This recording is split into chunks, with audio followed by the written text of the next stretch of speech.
Doctor صاحب، اگر کسی آدمی کے پاس اتنا مال موجود ہے کہ وہ حج پہ جا سکتا ہے، لیکن اس کے بچے، بیٹے بیٹیاں وہ جوان ہیں اور شادی کے قابل ہیں، تو کیا وہ پہلے بچوں کی شادی کا انتظام کرے یا پہلے حج کی ادائیگی کرے؟ الحمدللہ والصلاة والسلام علی رسول اللہ، اما بعد۔ جو صاحب استطاعت ہے اس پہ حج فرض ہے۔ وَلِلَّهِ عَلَى النَّاسِ حِجُّ الْبَيْتِ مَنِ اسْتَطَاعَ إِلَيْهِ سَبِيلًا۔ دوسری طرف والد کی ذمہ داری ہے کہ اپنی بچیوں کی شادیاں کرے۔ اگر اس کی بچی جوان ہو چکی ہے اور اس کے پاس مال اتنا کم ہے کہ ایک ہی کام کر سکتا ہے، یا حج یا بچی کی شادی، تو اس کو چاہیے کہ بچی کی شادی کرے اور بعد میں حج کرنے کی کوشش کرے۔ اور اگر اس کے پاس مال زیادہ ہے، دونوں کام کر سکتا ہے، حج بھی کر سکتا ہے، بچی کی شادی بھی کر سکتا ہے، تو پھر حج کے لیے جائے اور جب بچی کی شادی کا وقت ہو جائے تو اس کی شادی بھی کر لے۔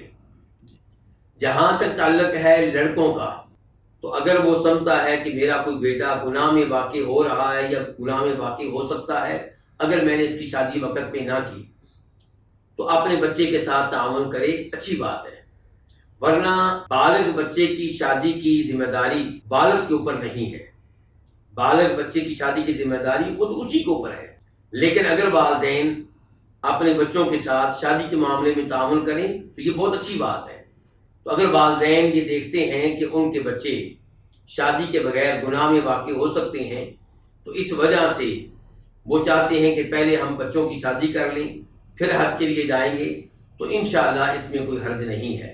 لیکن انہیں یہ بات معلوم ہونی چاہیے کہ بچے کی شادی بچے کی اپنی ذمہ داری ہے، اور آپ کے پاس مال جمع ہو چکا ہے تو آپ کے اوپر بیت اللہ کا حج فرض ہے۔ یہ احساس ہمیشہ آپ کے ذہن میں رہے، اور جو ہی آپ کو موقع ملے حج کرنے کا تو آپ حج کے لیے جائیں۔ اگر آپ کے بچے شادی کرنے میں تاخیر کر رہے ہیں تو آپ اس وجہ سے حج سے روکے رہیں کہ پہلے بچوں کی شادیاں کرنی ہیں، یہ غیر مناسب ہوگا۔ یہ اللہ تعالیٰ کی طرف سے فرض کیے گئے حج کو نظر انداز کرنے کے مترادف ہوگا۔